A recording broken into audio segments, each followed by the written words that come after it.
Greetings, family. This is Cassandra-Floyd, formerly known as Iyapo Ngina, also known as the Rogue Black Girl. I know it's Sunday, but I did not get to read on Friday. I want to again reiterate that I want to finish reading this book by the end of the day tomorrow. So I am going to read today, and then I'm also going to read tomorrow, and that will complete our little journey together, right? So, for those of you who do not know what I am talking about, I have been reading The Great Cosmic Mother, Rediscovering the Religion of the Earth since January or February, and we have 2 chapters left. So exciting. And as most of you who may have been watching last week, after I complete the reading of this book, I think it was, I don't have my calendar in front of me. I want to say that it is, let's see, the first Saturday of July that I will be launching the workshop on the Great Cosmic Mother. So that's pretty much where we are. Today, we're going to be reading chapter 51, which is entitled The Magic Flight Home.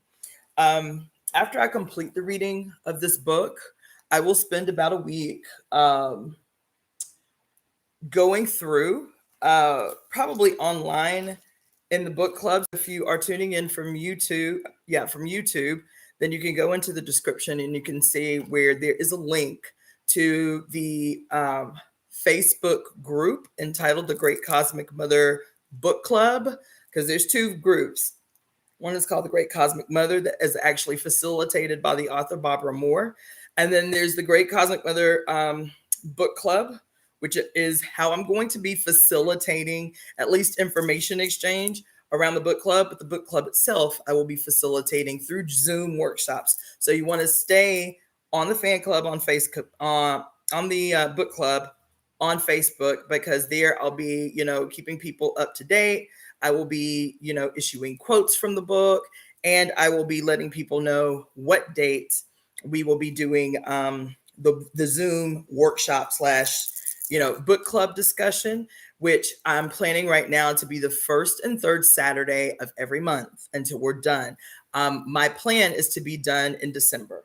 I know that seems like a long time, but this book is 52 chapters. It is very deep, visceral content.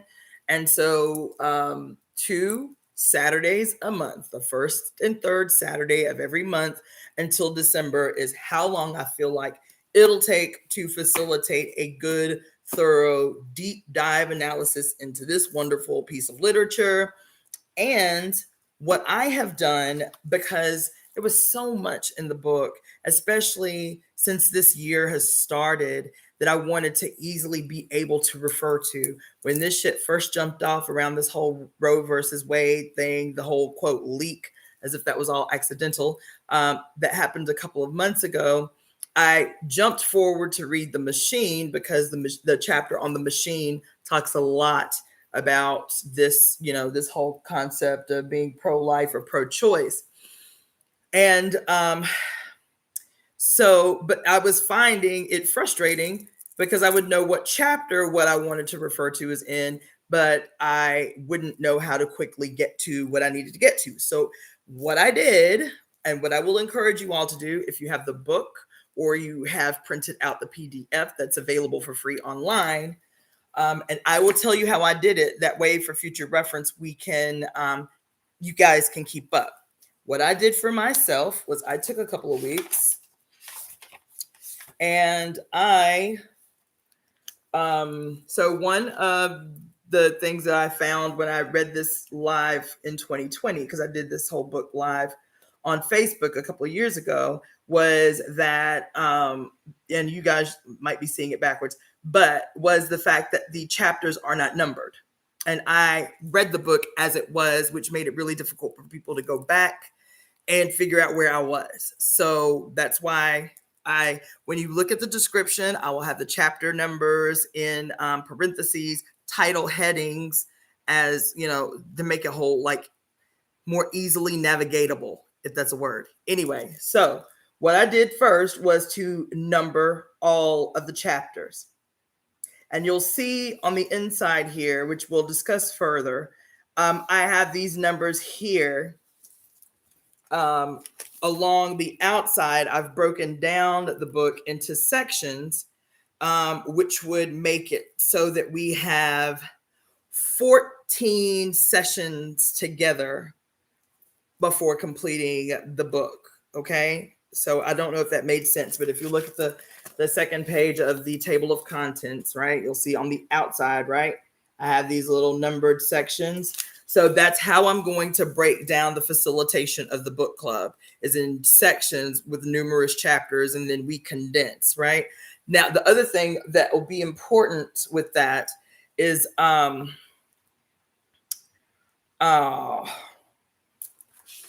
you see, I'm a nerd. Like, I got everything color coordinated and carrying on, right?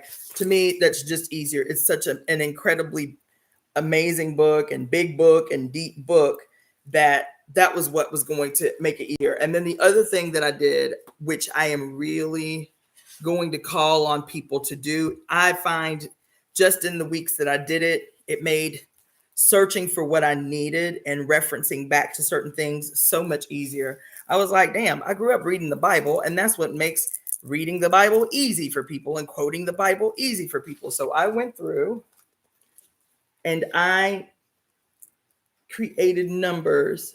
I numbered the paragraphs. And then if the paragraphs were exceptionally long, I put like I did just like you would, like old school. For those of us who are old school, I basically outlined my book just the way we were taught when we were, in grade school, to outline a book so that it'll make it easier for you to do your book report or whatever. So that's what I did. Okay. Now, I'm going to be doing a lot of lives over the next maybe 72 hours because I have so much information, and I have a tendency to like study a lot and not give the same speed that I'm studying. And I have a lot to say about what is happening.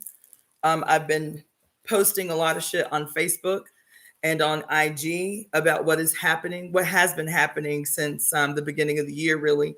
For those of you who know me, I taught for 7 weeks a workshop on what to expect over the next 2 years now that we've entered this Pluto returns. I'm going to be making that information available. That was a paid workshop. I'm probably just going to put the raw shit up there without editing. I'm not going to spend that much time doing that shit, right? But I'm going to read this chapter and then just be aware that I will be doing a lot of like more short videos. I'm going to try to keep it like 30 minutes max over the next few days about what's happening and how we've got it wrong, how our understanding of what is happening is wrong, how we perpetually stay goaded into a narrative that does not serve us and does not empower us and keeps us running on this treadmill while somebody else dictates how we move. So that's important to say because LA is looking, a lot like a police state right now. And we stay coming to the wrong conclusions about what we are witnessing. It was no accident, this so-called leak of the, oh, thank you so much, Michael. This so-called leak that happened maybe last month or the month before around the probability that the Supreme Court was going to be overturning Roe versus Wade. That was not an accident. That was meant to do exactly what it did. These things are deflectionary performances. You see, what we are experiencing are deflectionary performances that prevent us from coming to an adequate conclusion, a conclusion about what it is we're engaged in, about the period of time that we are in, and how these things are impacted by this period of time.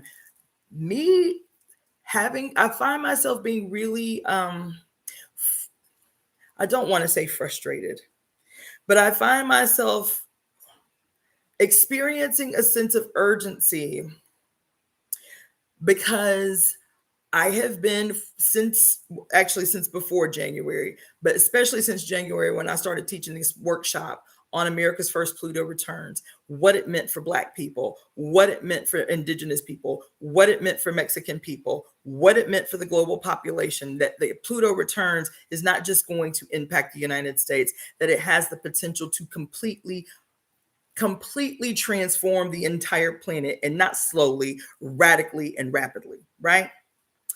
And so every single solitary thing that is happening within the context of this Pluto returns that we are in and will be in consequently until the month that we vote for the next president of said United States is, we are still stuck in a state of fight or flight from 2 years of pandemic that hasn't been adequately summed up, that we haven't had time to recover from emotionally, politically, economically.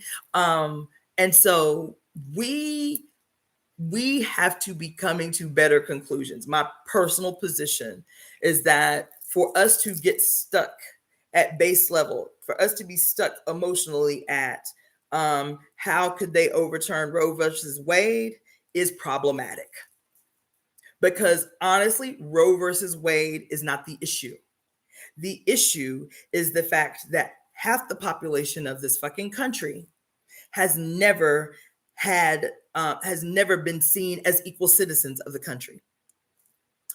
Half the population, women, people born female, double X chromosomes at birth, make up 52% of the population of the United States.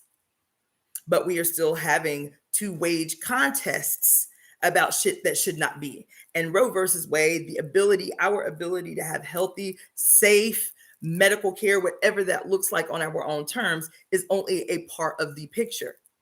The fact that we still make less anywhere, if depending upon our race, that we make anywhere from 62 to 48 84 to 48 cents to every dollar that a man in general and a white man in particular makes, is indicative of this issue. But we would stay stuck on fighting for abortion rights. Abortion rights is a symptom, or the Supreme Court's ability to set the terms for what that looks like is just a small symptom of a much bigger picture. And that picture is old. And that picture is why we are reading this book. When we are talking about, I'm going to have to do it on another live, but it's big information. It's big what is happening. I just read yesterday, and I didn't even know. So I'm on this Pluto returns thing. So I've been doing these deep dives into the Roman Catholic Church and the history of the Roman Catholic Church and their political alliances and so on and so forth. And so blah, blah, blah, right? I'm reading yesterday just because everybody is about this Roe versus Wade thing. And I did not realize that the current justices on the Supreme Court, that for the first time in the history of this country, the majority of the justices are Catholic. Not only are they Catholic, several of them are damn near Jesuits, hardcore Catholics. I didn't realize this till yesterday. For the second time in the history of this country, we have a devout Catholic sitting as the president of the United States. Biden is a Catholic. And so while he can attempt to save face by telling you guys, in the press conference that he did yesterday, I really want to encourage, the Supreme Court to reconsider its position on abortion and Roe versus Wade. It's bullshit. They can tell you whatever the hell they want to tell you because they know you got short-term memory. He has always been a staunch opponent to abortion, even as a Democrat. So, and that's just the very, very teensy tip of the iceberg. So I'll talk about that. Yeah, it's not a small thing that they're Catholic, Yashara. It's not a small thing. It's massive. because of what I'm going to tell you later. I will digress. But if you've been following me at all in this book, then you know what I'm going to say. That the empire never died. We always talk about, oh, you know, Rome didn't fall in a day, and the fall of the Roman Empire and this and that and the other. Baby, we've been hoodwinked. The Roman Empire and its aspirations from day one, the aspirations of the Roman Empire to control the entire known planet, have never ebbed. The Roman Empire did not fall. All the Roman Empire did was to change its costumes from empire to the shroud of the church. The Roman Empire remains alive and its ambitions remain alive under the shroud and the philosophies and the theologies of the Roman Catholic Church. Period, period, period, period. Not only that, Great Britain, England, right, is one of several offspring, children of the Roman Empire / Roman Catholic Church. And the United States of America is its bastard grandson. So we're not talking about something small. We are talking about, child, we're talking about whether we want to change the future or not. And to change the future, we have to know the origin of things. We have to know the origin of all things. And the origin of what we're experiencing right now with an attack on women's rights to exist on their own terms all the way across the board. For women to be able to exist on their own terms has its origin in this here, what we've been talking about, not in some legislation called Roe versus Wade or Planned Parenthood. Yeah, I mean, come on now. Women have been having abortions since women have been on the planet. So Roe versus Wade and Planned Parenthood versus whatever the hell it was is not the issue. And okay, I'm going to stop because I could go on. All right. But we have to know the origin of all things, and we'll stay coming to the wrong conclusions about how to solve what the fuck is wrong with the planet. Okay. Now, just keep on me. You understand? Because like I said, for the next few days, I'm going to be going in on many things just an attempt to clear my own brain and get some of this stuff out of my head and into the world so that I can continue to do these deep dives about how the fuck we're going to get out of this shit. All right. That is all. So today, again, for those who are coming on late, this is the reading of the Great Cosmic Mother, Rediscovering the Religion of the Earth. We are on chapter 51. Got one chapter left after this chapter today, which I will be completing tomorrow. Today's chapter is entitled The Magic Flight Home. In the name of God, what patriarchy has finally achieved is the completely profane world.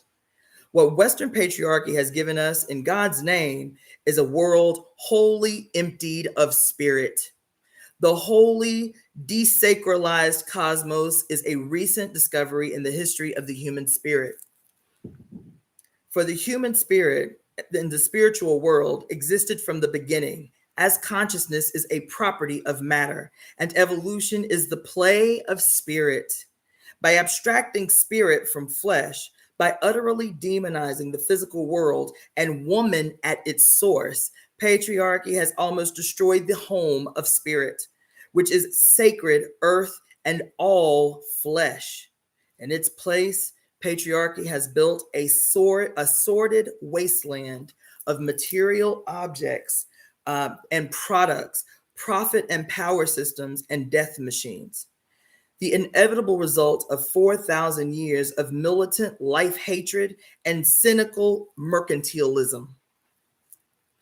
Our earthly bodies themselves are mechanized and pornographized, are offered up for sale as though indeed we had no souls, but existed only as exploitable units in nihilistic market and state systems.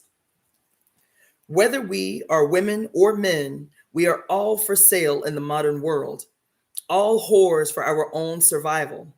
And the final insult, the religious fundamentalists tell us the price tags attached to our necks and groins are not travesties at all, but come from God, a God who somehow in their mercenary sermonizings become the original capitalists.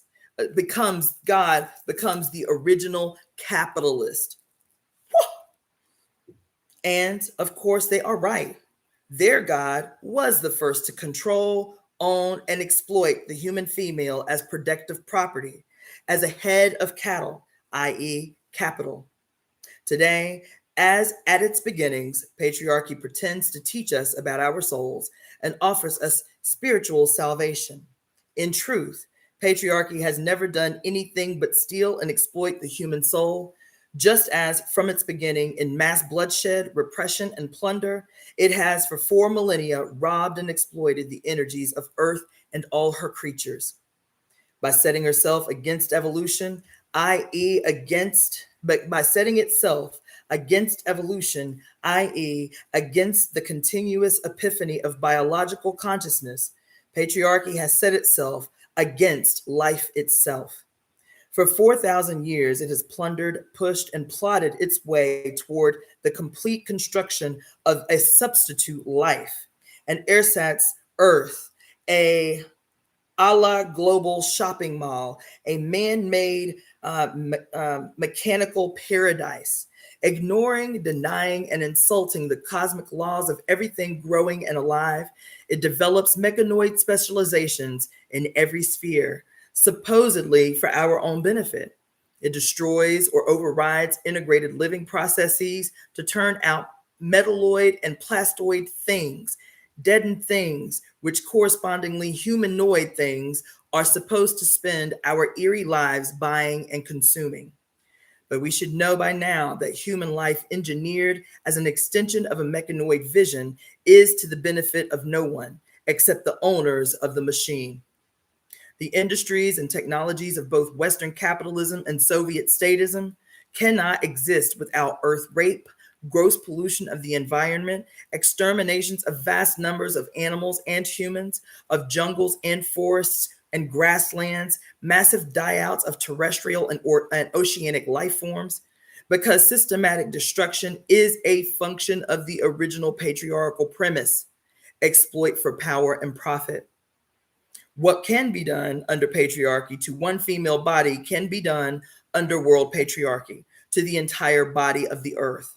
The pornographic images of women trussed up in chains and barbed wire, of female flesh bruised and bloodied and beaten raw, are really our species' map of the mutilated earth, who for 4,000 years has been tortured for power and profit. The deadness of pornography is the deadness of the landscape created by patriarchy, in which nothing lives that is not hideously deformed, controlled, manipulated for the voyeur's eyes, bound up for use. In such a landscape, the classic patriarchal paranoia becomes well justified. Earth becomes indeed an ugly, hellish place in which ugly, hellish things can be done to us. Mother Earth can refuse to respond to our need and instead begin to match our destructiveness with her own destructions. In response, the man says, not to worry, and regales us with his plans for a wholly programmed artificial life. It will be such a great improvement over the natural life, which was so encumbered with mess and error. Grass will be replaced with astroturf. Hearts will be replaced with computers. On the market right now are fluffy, purring, meowing robotic pussycats, which can do all the cute things real house cats can do, catch mice, without the cost and the bother of the mess. In fact, everything can be replaced, including us, with those good, efficient, obedient, non-unionized, thoroughly dreamless machines. For those still attached to the sentiment of flesh, biological engineers are probing inward with an eye to reprogramming our DNA, to eliminate perhaps our varieties as well as our mistakes, all with a vision of making us more perfect, which classically means more usable within the terms of specific systems. For those who still gaze at stars, the man is launching out in all directions, eager to carry all these circuit boards of God to other planets, other galaxies, and all the plans to colonize space. There is a remarkable but predictable absence of any profound urge to contradict or challenge the extent patriarchal definition of the meaning of life. Moon and planets will become colonized resource stations. Male and female astronauts or the androids that replace them will communicate with each other, with earthlings, and with galaxies in only the most linear, digitalized, and computational language. Regardless of their siliconic sophistication, the more humans rely on machines, the more we become extensions of machines. The mechanoid processes meant to free us are instead defining us. In his boyish enthusiasm for his own inventiveness, the man has once again thoroughly missed the mark, which is this: only fully living beings can fully experience life. Get my pen out. Yeah, anyway. For those of us left earthbound, we live on a dying planet, a planet undergoing prolonged torture that is a huge, fully sensate creature being subjected to an infinite variety of murders. She is dynamited. She is strip mined. She is gassed and sprayed with chemicals. She is riddled with wells seeking oil. Her blood determined to suck out the last black drop. Her brain, which is the sea, dumped full of poison. The air through which she breathes becomes a thick, toxic cloud. All the heavy metals and radioactive elements, once distributed sparsely throughout her body, are now leached into her bones, into her fleshly soil, into her womb, stored in lethal concentrations, drunk by roots, underground, drunk by roots, groundwater, tongues. They will pass down a more than necessary death to her remaining creatures for generations to come. A humanity starved of energy eats its own mother. Meanwhile, oh my God. Meanwhile, nature's free and relatively wholesome, holistic energies of sun, wind, thermal heat, water, moon, tidal, human, and organic compost are ignored, rejected.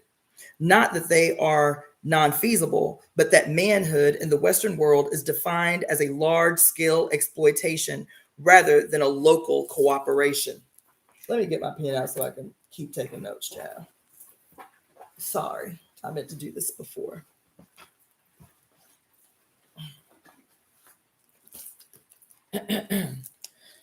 Excuse me.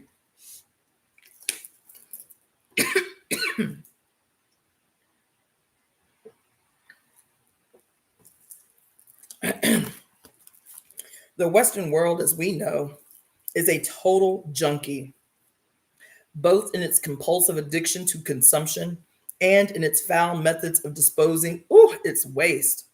The number one drug problem in America surely is the 24-hour a day addiction of the average person to 100 times more artificial energy, from sugar to electricity, from mass entertainment to the bomb, than any healthy human being could ever want or need. And like any junkie threatened with a cutoff of supply, America, the Western world generally, can think and act in murderous ways. The Western world feels it is constantly threatened with having its physical power sources cut off. In response, if current political economic trends are indicative, it will euphemistically institute and maintain a total dictatorship of the globe in order to maintain access to energy sources which are, by most accounts, already dwindling. The alternative for the West is a complete change of worldview and lifestyle. But how is such a total change possible within the terms of patriarchal ontology? The Western patriarchies cannot change in any radical way because they are ontologically based on a cutting off of human roots. The patriarchal West cannot solve its energy problems because our minds and spirits were long cut off from the real source of energy or creative power. This is the sexual, spiritual source of cosmic ecstasy, which patriarchy has denied in favor of manipulative, moralistic, and rationalistic energies.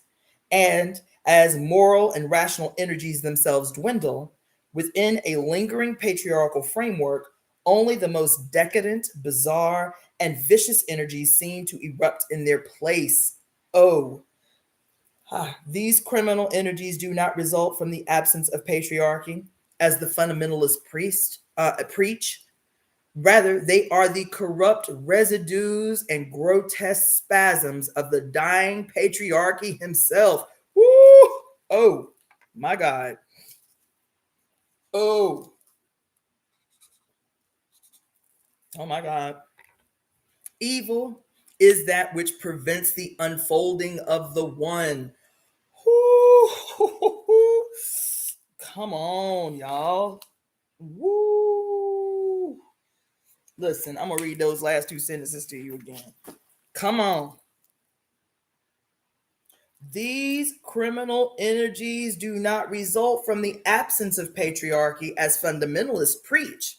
Rather, they are the corrupt residues and grotesque spasms of the dying patriarchy himself.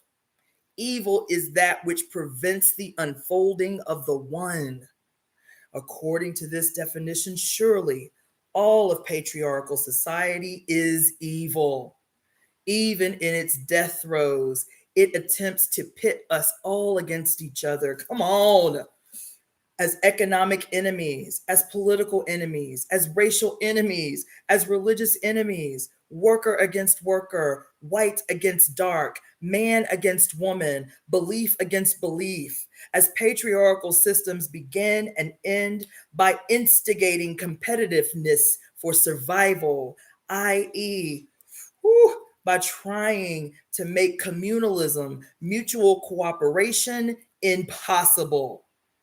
Ironically, even the minimal cooperation required to keep patriarchal systems going seems to be rapidly dwindling. Against the unfolding of the one, against the revelation of our oneness, patriarchy schemes ferociously to pit us against each other, like many rats in a small cage, like many hungry dogs thrown only one bone. If we have to keep surviving at one another's expense, we will, of course, never learn or never remember how to live in the hope of one another's well-being. Come on, oh my God. Woo! Come on. Patriarchy thrives on human discord. As a system, it strives to co-opt us all, buy and sell us all, once one against the other. At the very heart of this divide and conquer strategy, we must remember, is the colonization of the indigenous female by the imperial male. Come on, y'all. Oh my God. Come on and act like I'm giving you a word today, okay? Oh my God. At the very heart of this divide and conquer strategy, we must remember, is the colonization of the indigenous female by the imperial male, the usurpation and exploitation of the original female collective by the Bronze Age patriarchal profiteer. Woo! Oh, oh, oh, oh, oh. Among many third world people still fighting their way out of the rubble of advanced colonialism, and among political minorities in the West generally, there is a terrific suspicion and hostility towards suggestions of any spiritual solution. Come on, to the world's real problems. Oh my God. Oh my God. Listen,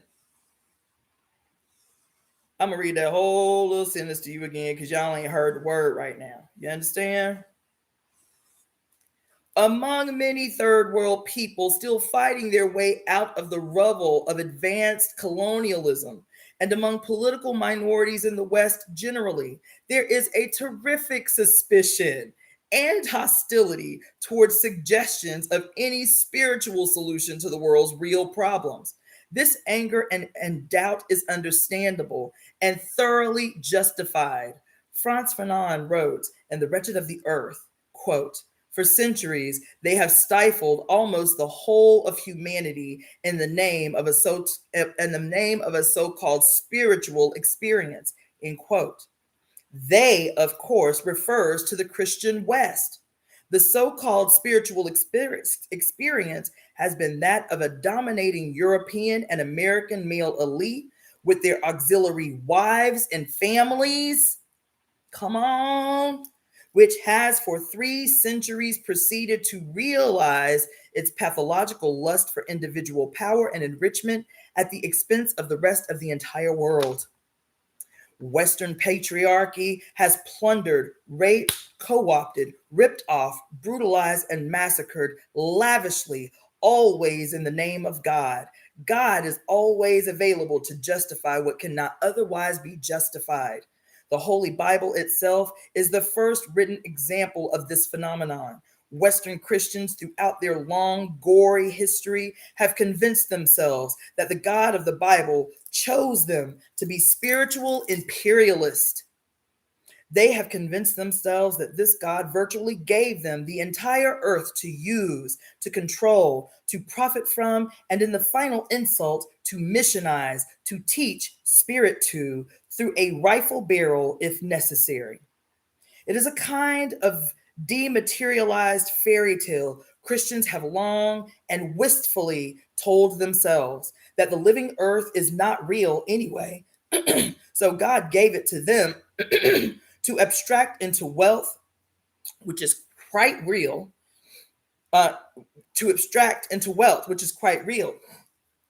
The entire planet, with its exotic varieties of peoples, lands, animals, and resources, have been viewed by Western Christianity as little more than raw material just waiting to be appropriated and reprocessed by enterprising religious men into an ego-enhancing experience.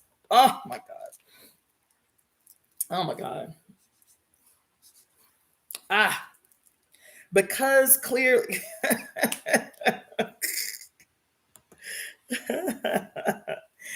because clearly the God in whose name the West has terrorized the rest of the entire world has not been a God of spirit, not ever, but a God of inflated patriarchal ego, an ego so full of itself it has always been able to spiritualize, i.e., rationalize as divinely ordained the most blatant robberies and repulsive crimes in history.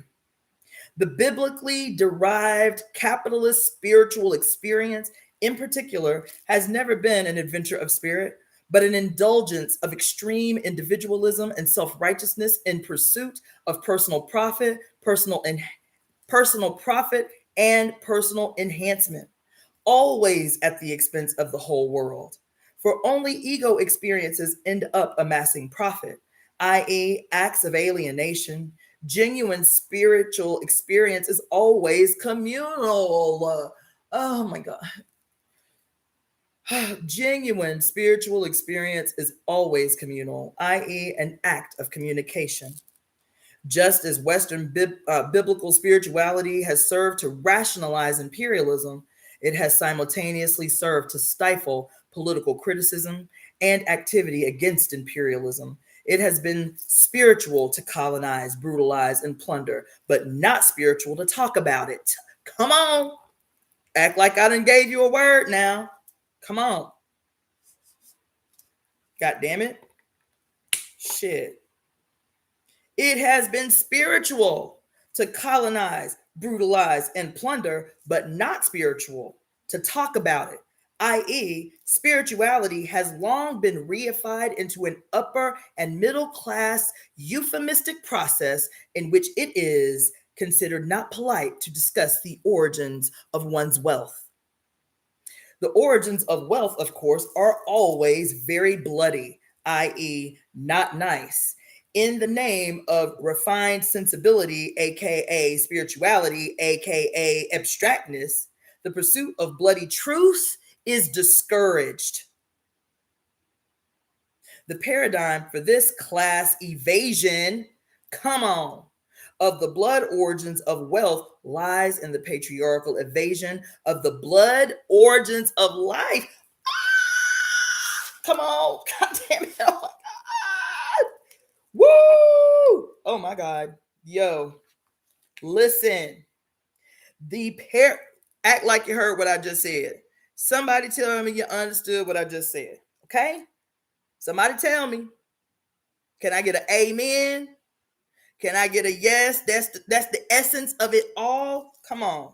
The paradigm for this class evasion of the blood origins of wealth lies in the patriarchal evasion of the blood origins of life itself.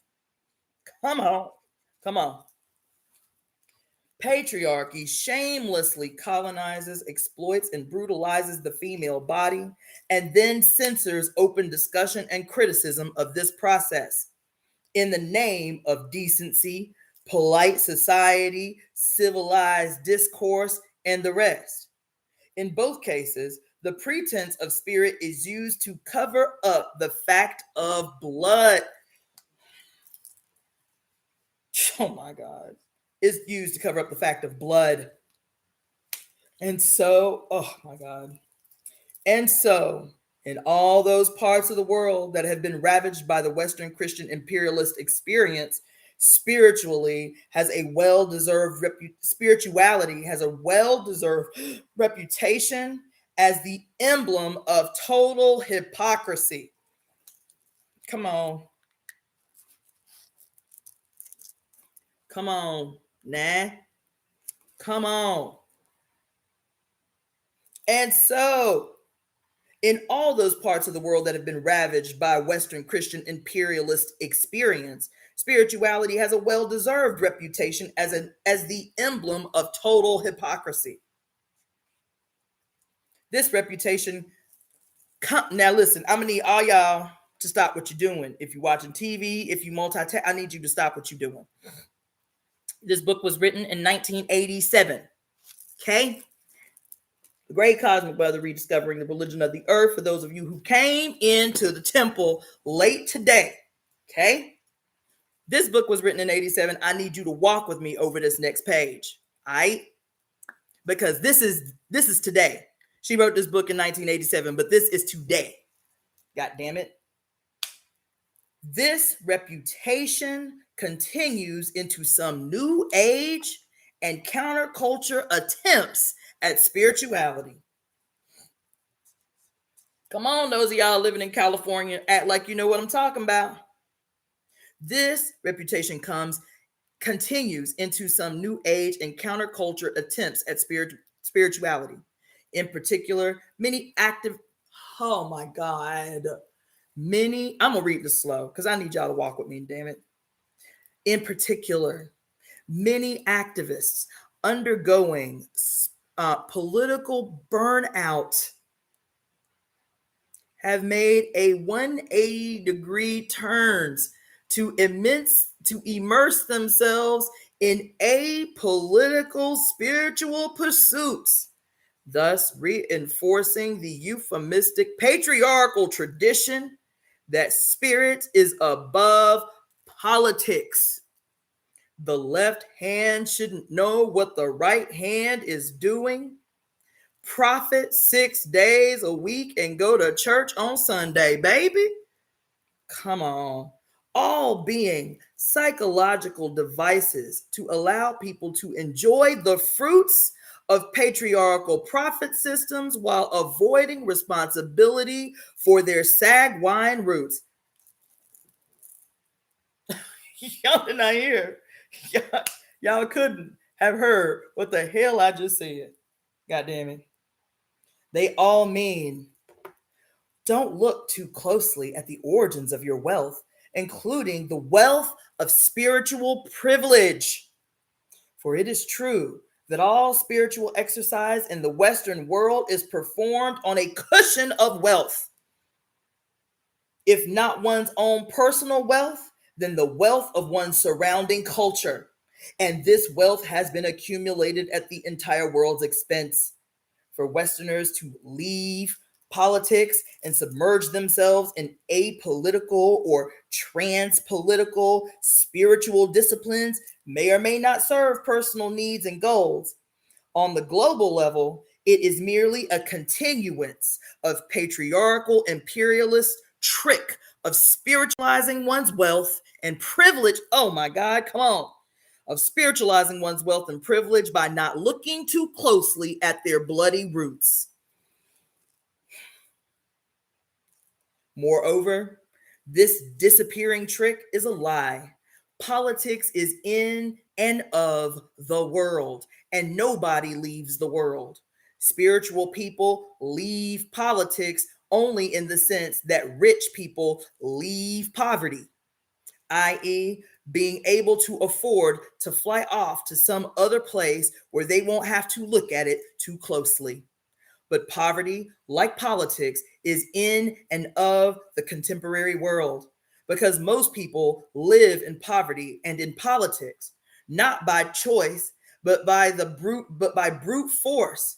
They have become ontological conditions for the entire world. Nobody escapes them.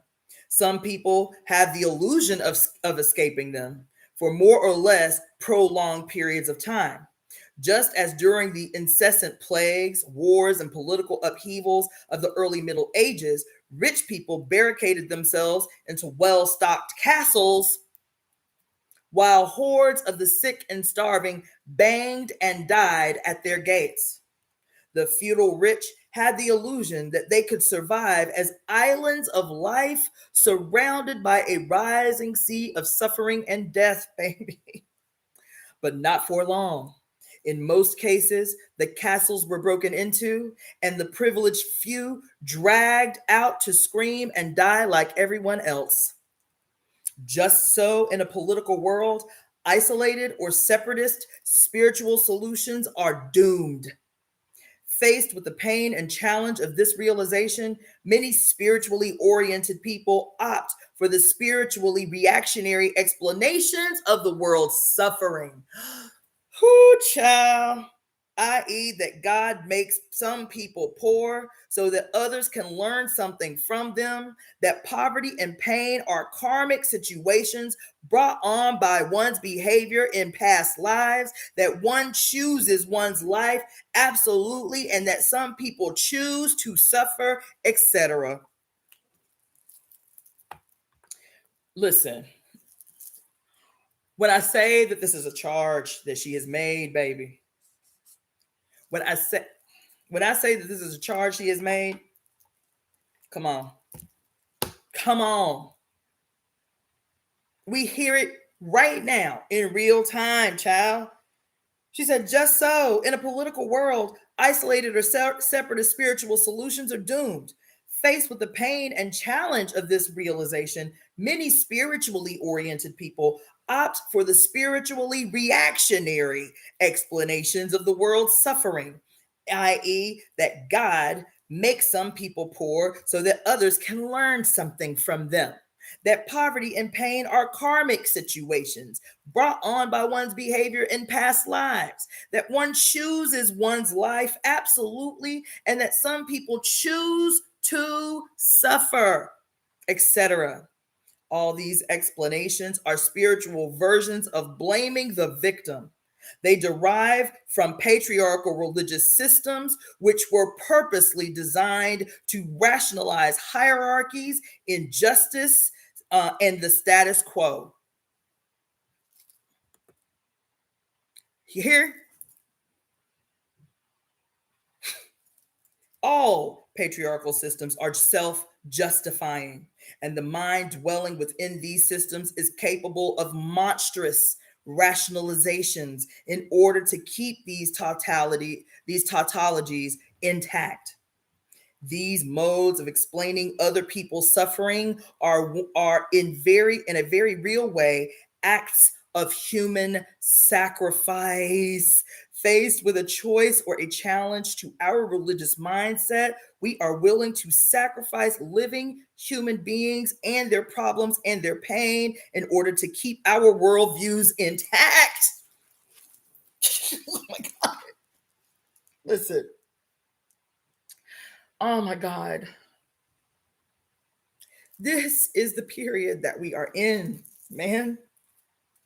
Woo, shit.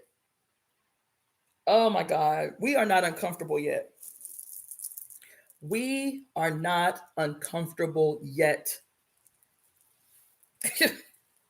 We are not uncomfortable yet. Listen, we are so locked in. We are so locked. We are bound to this bitch. We are so locked in. Every last one of us. Every goddamn last one of us are locked into this bitch. And it is the ideas that we have been spoon fed, the ideas that we think are original to us, this brainchild that I just came up with myself about incarnation, about reincarnation. Listen, yo, this period that we are in for the next 2 years, Pluto's sitting in Capricorn, child, Oya as Pluto sitting on high, throned to reign supreme for the next 2 years. And she came here to not play with any of us. Baby, America is not the only entity being judged out this bitch.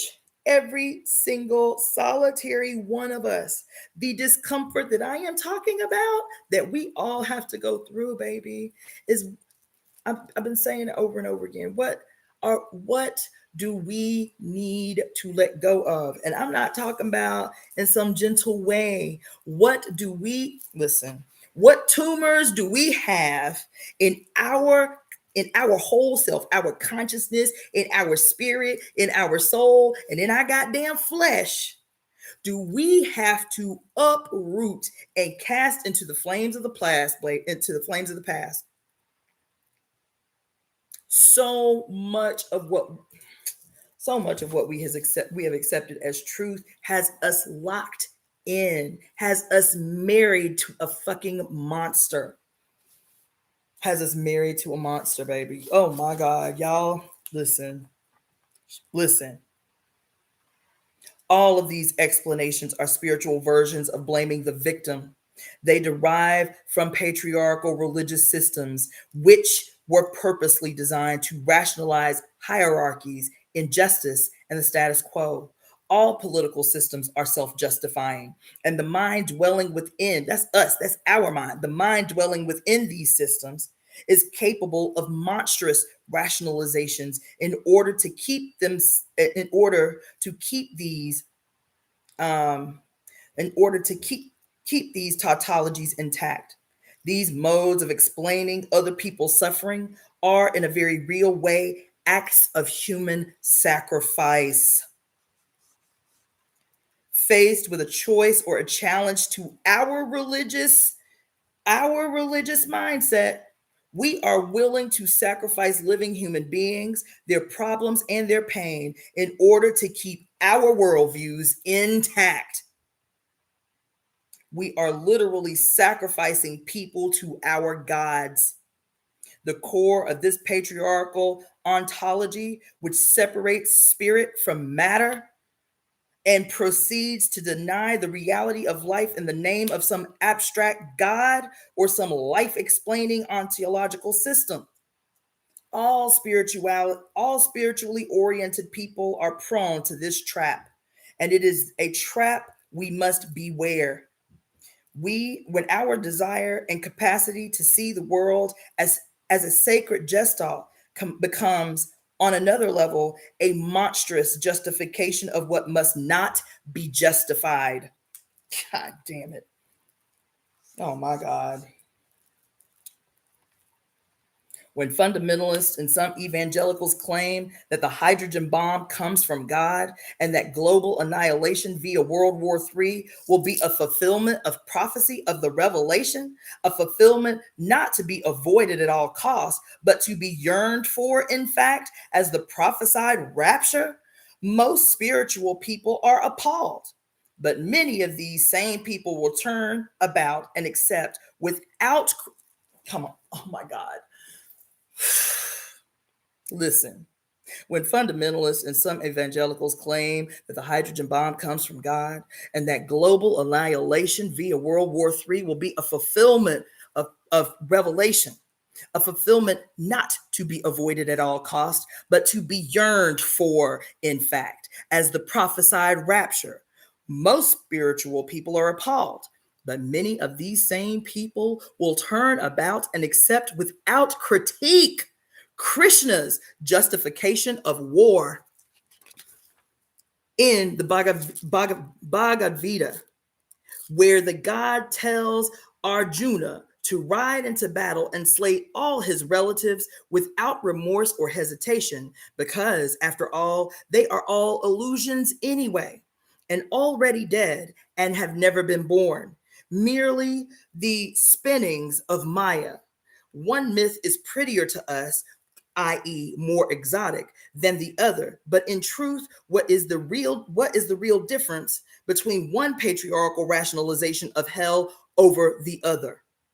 All rationalizations of holy war are not spiritual. They are in fact patriarchal, and we must recognize the difference.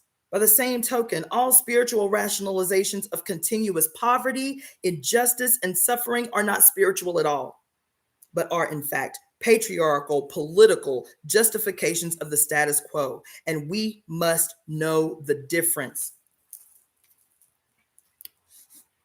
Because women, come on now let's get into this.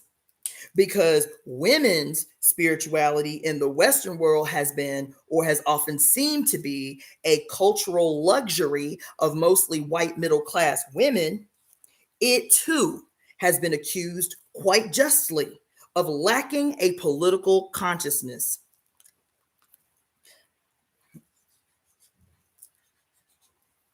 Okay?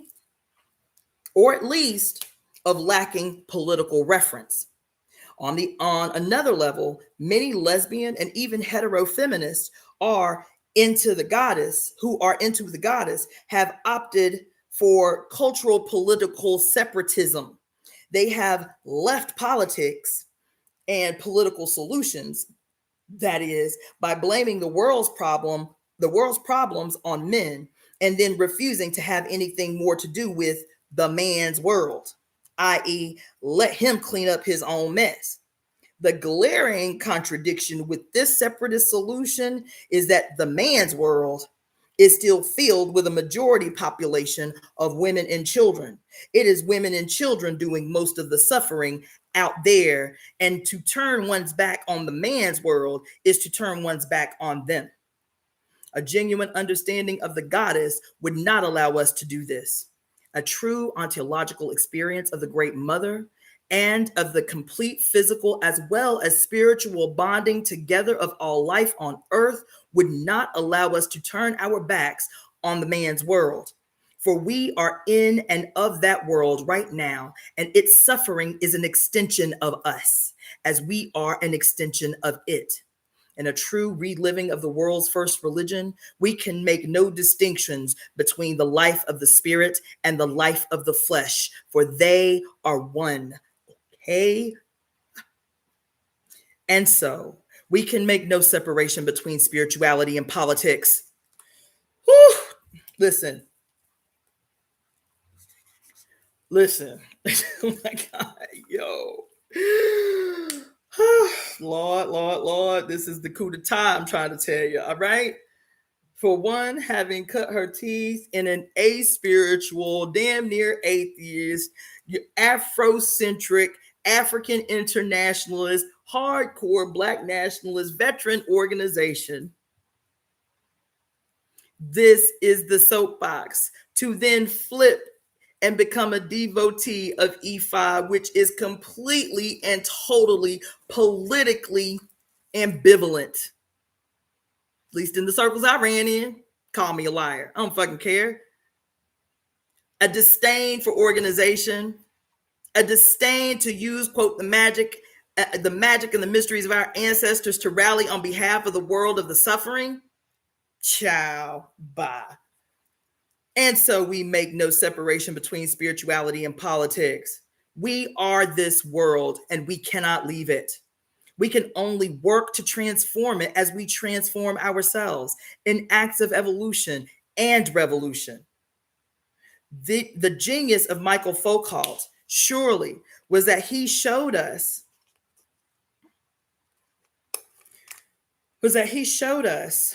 so clearly and so precisely how politics is everything that happens to the body.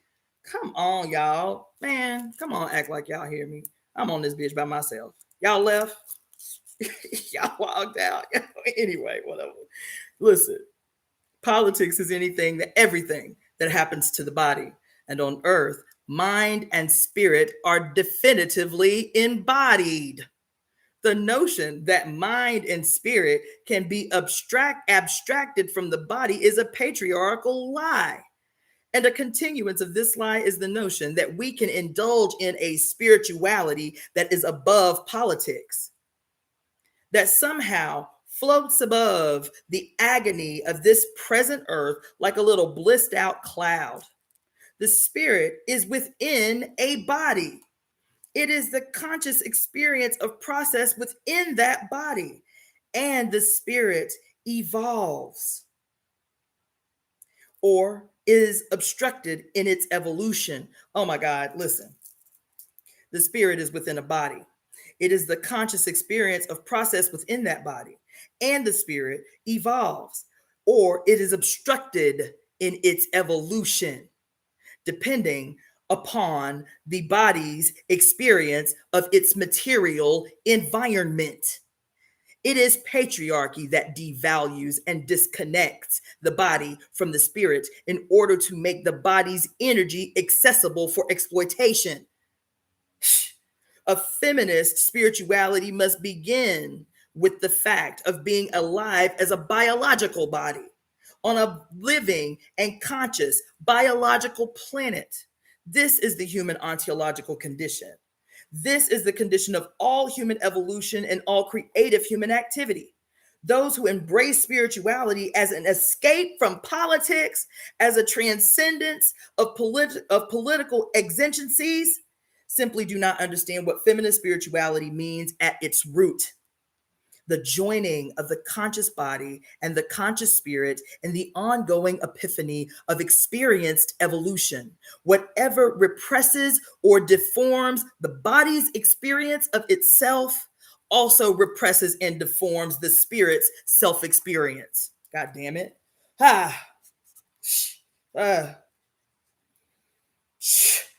I.e., God does not want millions of human beings to starve and suffer and die so that a select few can undergo a spiritual experience, nor does the goddess live solely in elite separatist retreats, dancing naked under the piney woods under a white, well-fed moon. The goddess at this moment is starving to death in refugee camps with a skeletal child clutched to her dry nipples.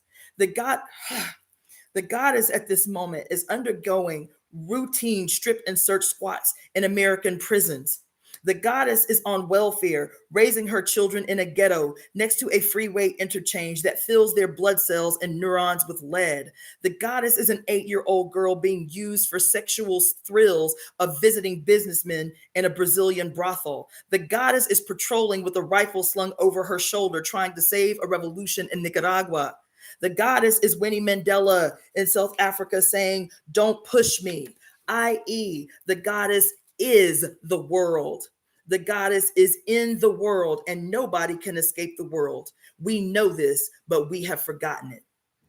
In this world, at this point, no political revolution is sustainable if it is not also a spiritual revolution, a complete ontological birth of new beings out of the old. Oh my God, man. Listen. Equally, no spiritual activity deserves respect if it is not at the same time a politically responsible, i.e., responsive activity. As Julio Cortazar says, the moment, quote, the moment comes when a truth becomes clear and a truth simple as it is wonderful. That of saving oneself alone is not saving oneself, or in any case, it doesn't justify us as human beings, end quote. In this world, at this point, we are at the apogee of the patriarchal project of separating flesh from spirit, i.e., some spokesperson from the patriarchal view, or some spokesmen for the patriarchal view are actually telling us that they might have to launch World War III, even if that means annihilating the world in order to save the American way, i.e., our Christian capitalist souls. This thinking represents the outcome of 4,000 years of patriarchal attempts to abstract spiritual from material existence. The only meaningful political direction left now is synonymous with the only meaningful spiritual direction left now, towards the conscious refusion of the spirit and the flesh. This radical step might appear to be a step backwards, but in our movement along a spiral, it is in fact the step forward to the same place we began, but on the path of a larger circle of consciousness. This time, it will be a global consciousness of our global oneness. It will realize itself on a very sophisticated technological stage with perhaps a total merger of psychic and electronic activity. God damn, man. When Steve Biko defined the vision of Black consciousness in Africa as a quest for true humanity, as a desire to define human beings as,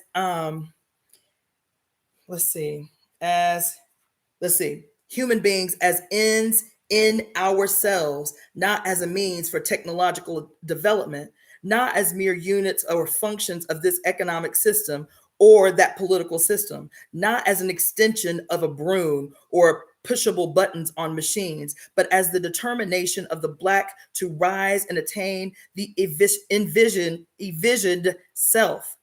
He was articulating a spiritual vision as well as a political vision, and his articulation must be applied to all the world's people. The envisaged self is the next stage in human evolution, and it will be born in explicitly from the refusion of experienced spirit and experienced flesh, not as a means towards any externally established end but as a consciously perceived process of evolution unfolding itself. The primary urge of patriarchy has been to control and repress life towards some profitable end, rather than to allow this self-perceiving unfolding to occur. All genuine and successful revolts against patriarchy will be conjoined spiritual political revolts, and they will occur with the organic Kalani, stop. Really? Close the door, baby. Sorry, you guys. Go in the room with mama. Okay. Did y'all have fun? Yeah. All right. Okay. Okay. Let's see. I might have to go ahead and wrap this up soon. Yeah. Okay. I got about 3 pages left. All right. Okay. So let me just start that over because I'm going to have to edit this eventually. Okay. Let's see. The primary urge of patriarchy. Let me mark that.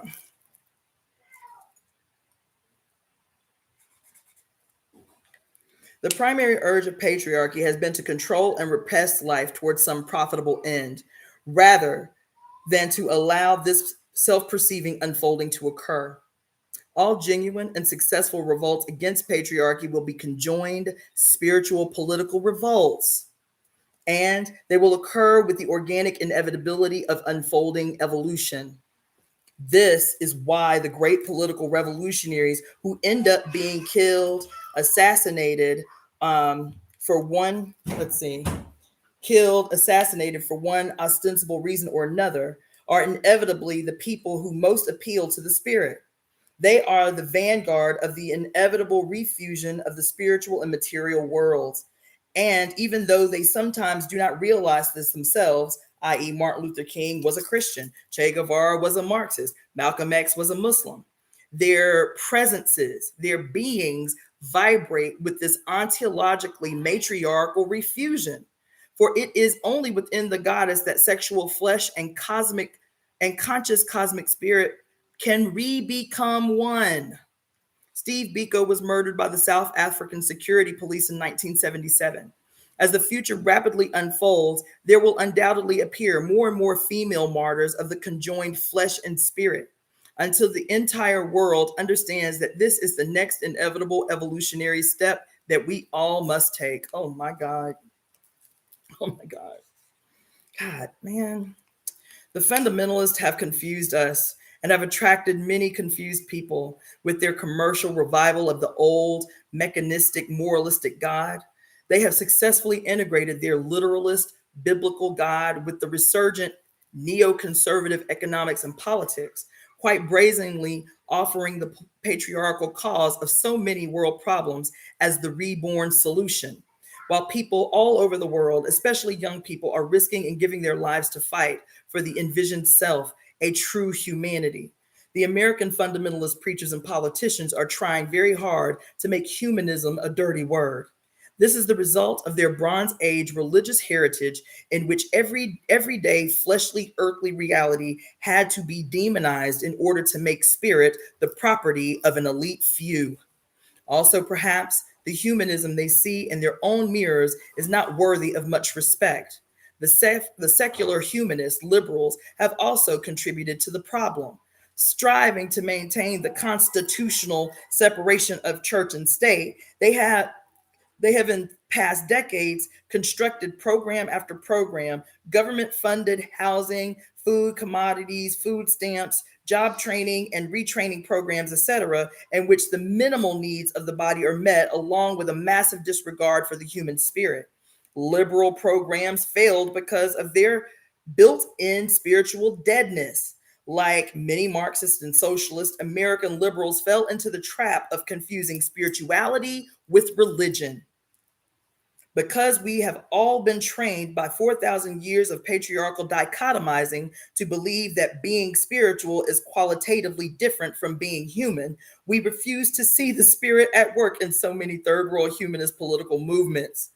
For the same, oh God, for the same reason, so many people are overawed by the expensive, let's see, by the expensive, if tacky, hyper religiosity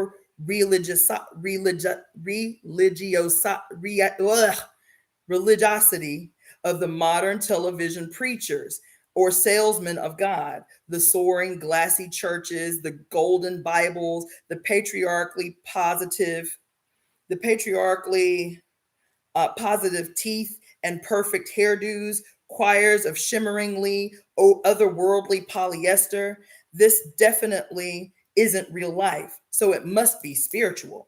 When the fundamentalist, when the fundamentalist revival, when the fundamentalists revive biblical arrogance in their claim to have a denominational hotline to God, this preposterousness is believed by millions and millions of people. This is how far we have fallen, disconnected from our primal recognition of spirit in all living things. Blatantly commercialist, power mongering can claim to have conversation with cosmic spirit and be believed. True humanism, primal spirituality, and the energy of evolution must join together in a conscious force to tell the truth about God and life. The truth is that God is not in a book, holy, golden, or otherwise. God is not in a church, a cathedral, a synagogue, a mosque. God is not cemented inside any man-made theological system or elitist cultural architecture.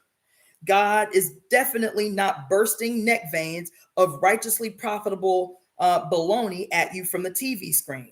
God is not for sale, even to the highest bidder, no matter how much it indulges in nationalistic flag waving and the bellicosity of world power.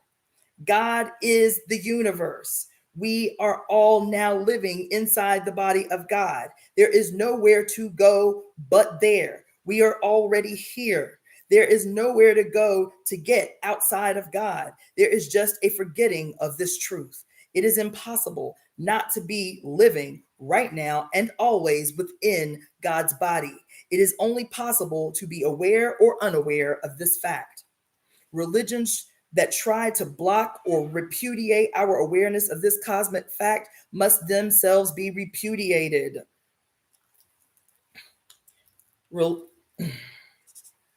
Religions that try to cut us off from our long evolutionary past, moralistic, mechanistic dogmas that deny our billions of years of passionate, heroic survival, crawling up from the first cell through the genetic adventures of algae, fish, land plants, insects, reptiles, birds, mammals, to the complex human consciousness of now, must themselves be denied. Such religions give us a cardboard definition of life that keeps us always lonely and alienated, cut off from the creative energy and integrity of the earth's biological imagination. Religions that curse and distort our past as rooted in some dark, savage evil, which they say can only be expiated by lifetimes of guilt and suffering, must be repudiated. They cut us off from ourselves, from our origins, and from our destiny as creative children of an infinitely creative universe. To reduce us to something sinful is to reduce us to something exploitable. Religions of guilt, sin, and fear tell lies to us about who we are in order to mechanize and exploit our beings. Religious systems that support any kind of domination, submission, social structures, primate religions that preach holy hierarchies based on sex, race, caste, ethnic or religious, economic or political distinctions must truly and utterly be repudiated. Such religions are not visions of God, but vampire machineries that keep themselves empowered by eating our human energies and souls. Come on. God, my God.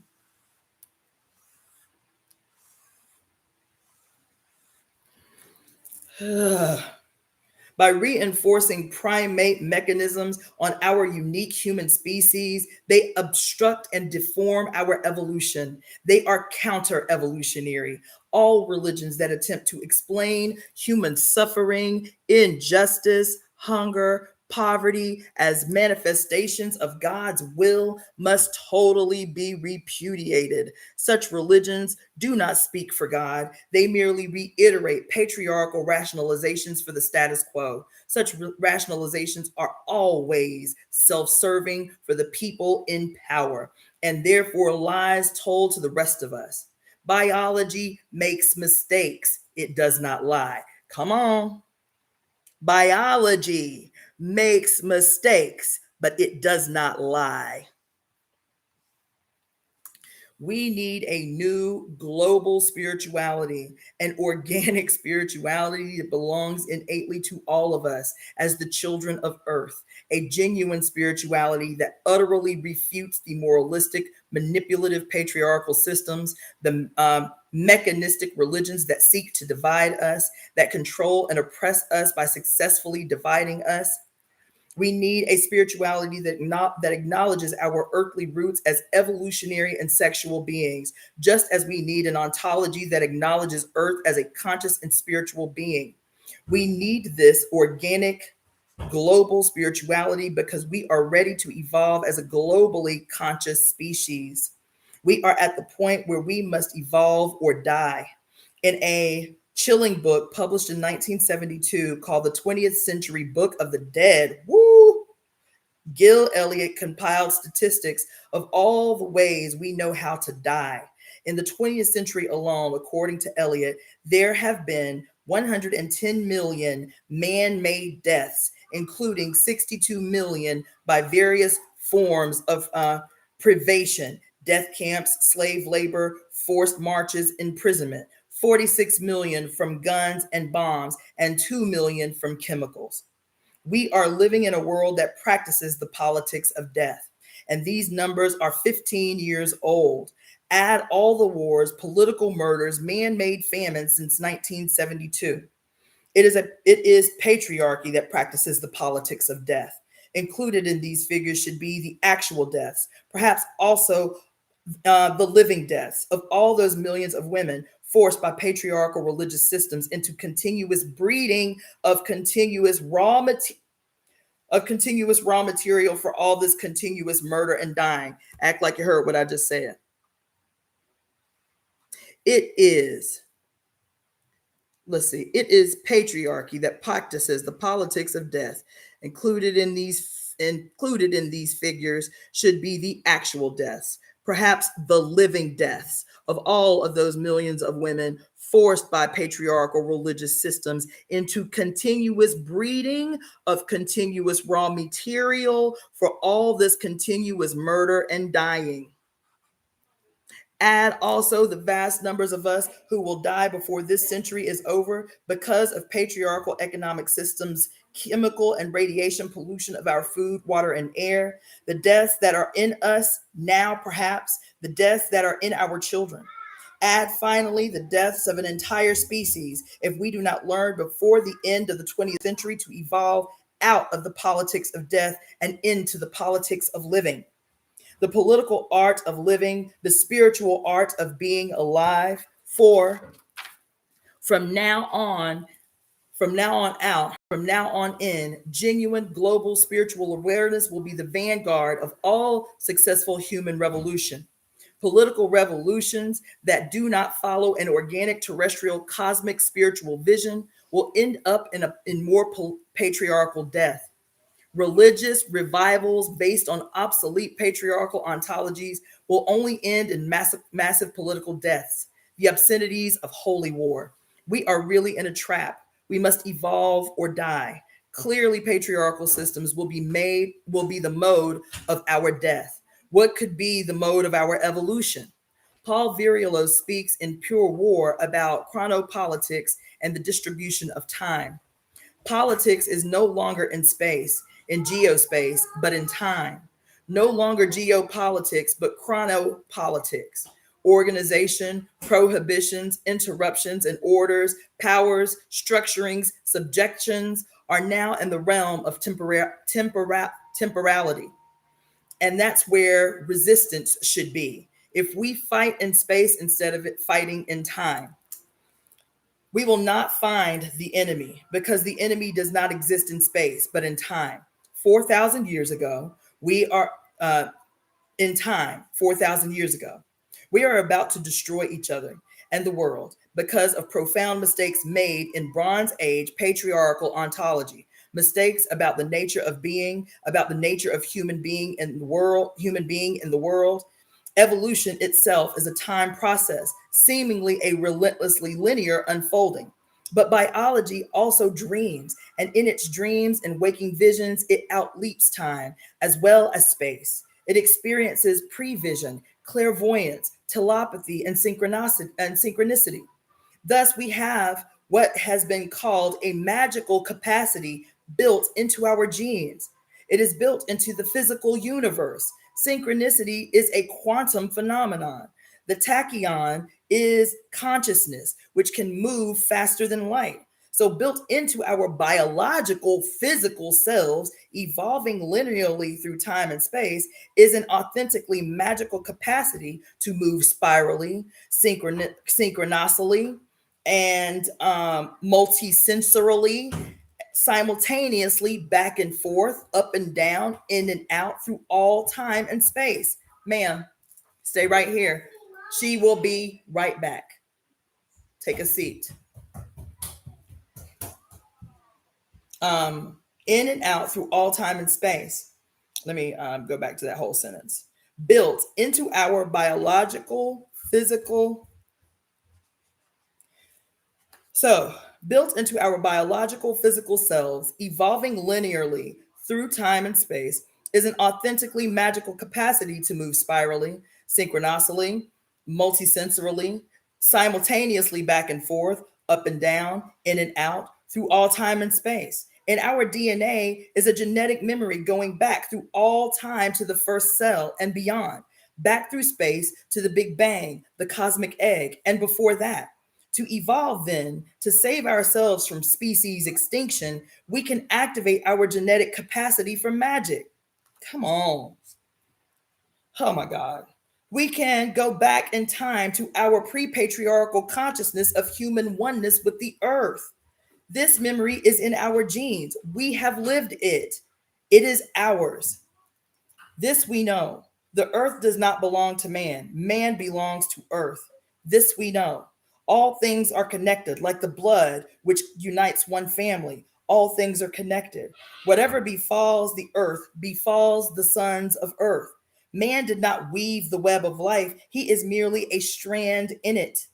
Whatever he does to the web, he does to himself.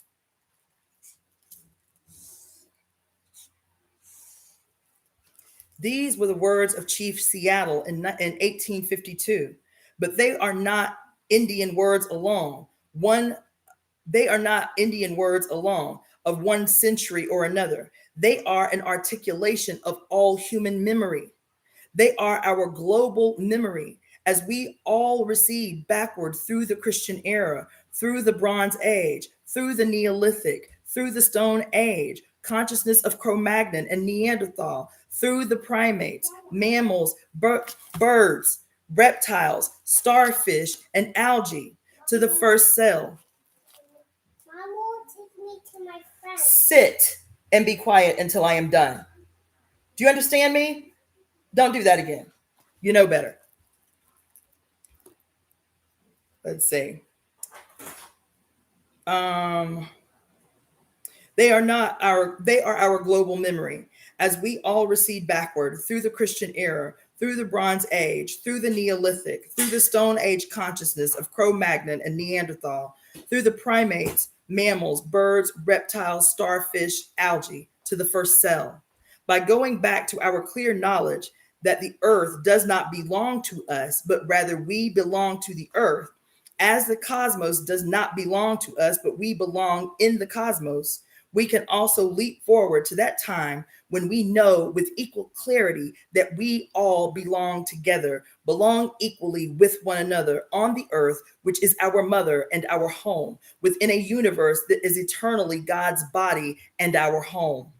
Such words as Chief Seattle's are not moral sentiments or emotional wishes. They are statements of cosmic law, of biological and physical law. Our consciousness is a property of our biological being. At the deepest levels of biological and physical being, all consciousness in the universe is inextricably linked in a galactic network and or webwork of mutual awarenesses and mutual interchanging gestalts. This mutual interaction may be described as the brain of God, in which all thoughts are living realities. This is where we live, either mutually evolving or mutually dying, just as all thoughts either realize themselves or die. Within such a living and dying cosmos, how can we make rational distinctions between spirit and flesh, between spiritual systems and political systems, and economic systems and social systems? Clearly, they all are bound together in interacting thoughts.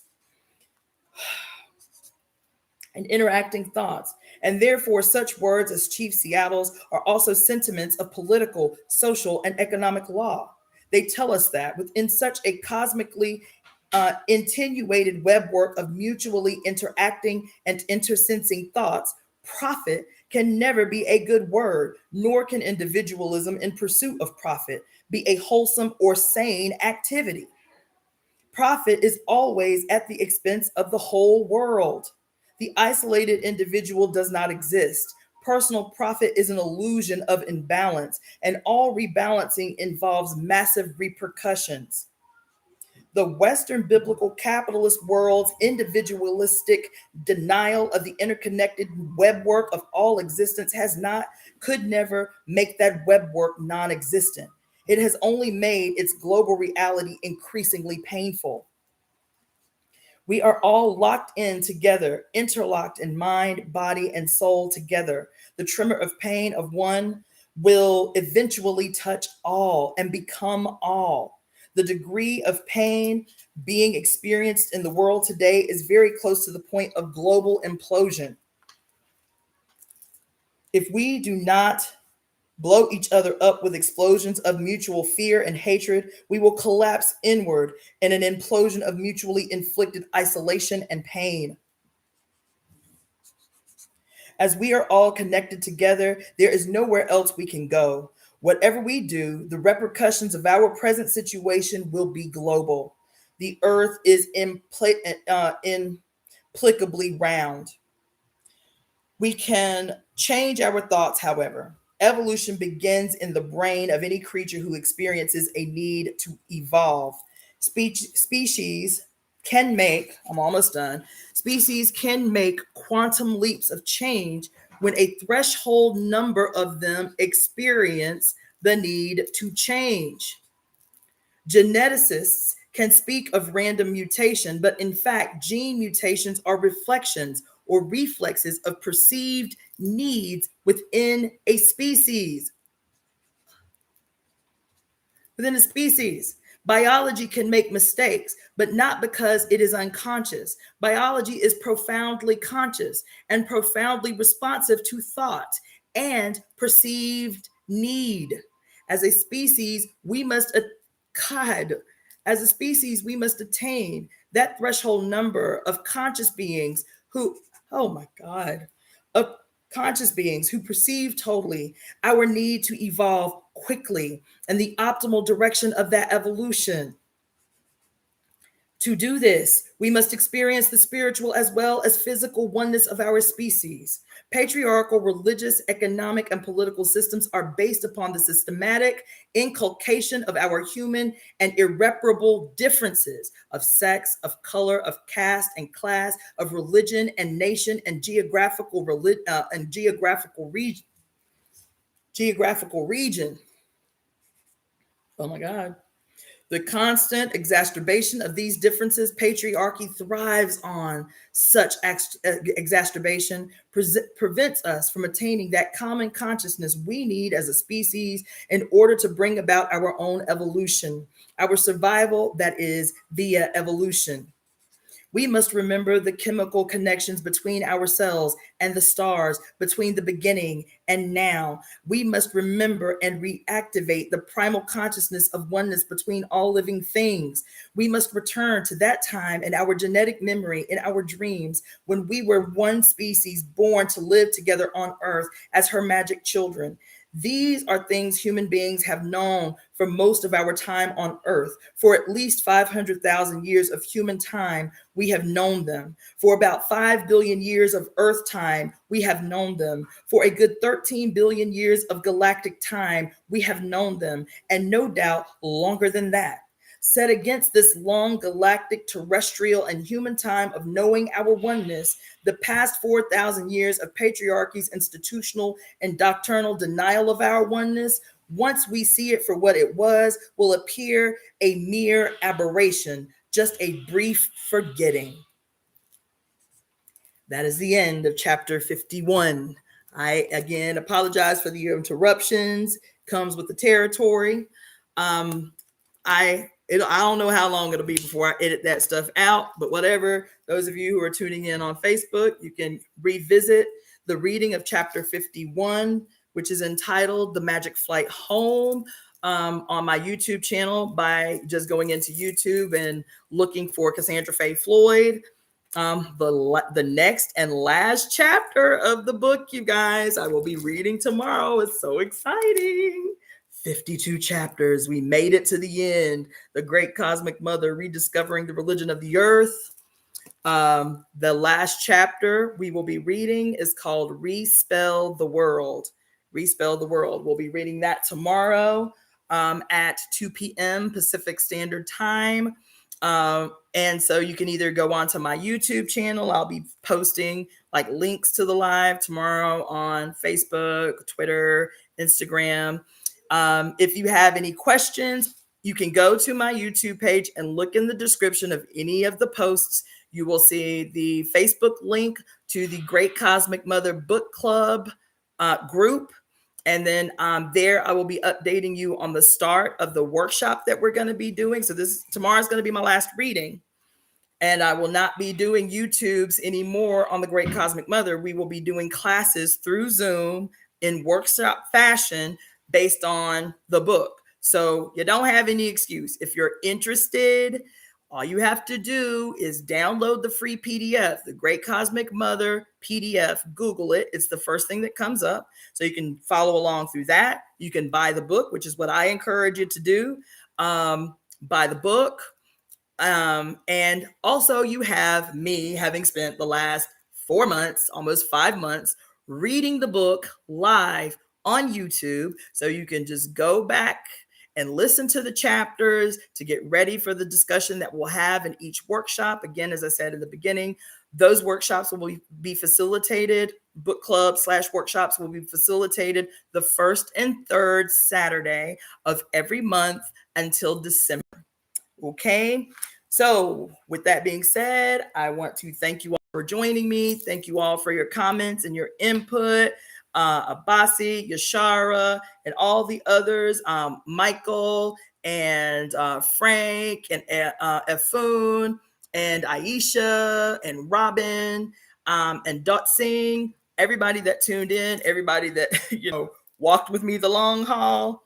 Thank you so much, and tune in tomorrow, 2 p.m. Pacific Standard Time for the reading of the last chapter of the Great Cosmic Mother, Rediscovering the Religion of the Earth. Good evening.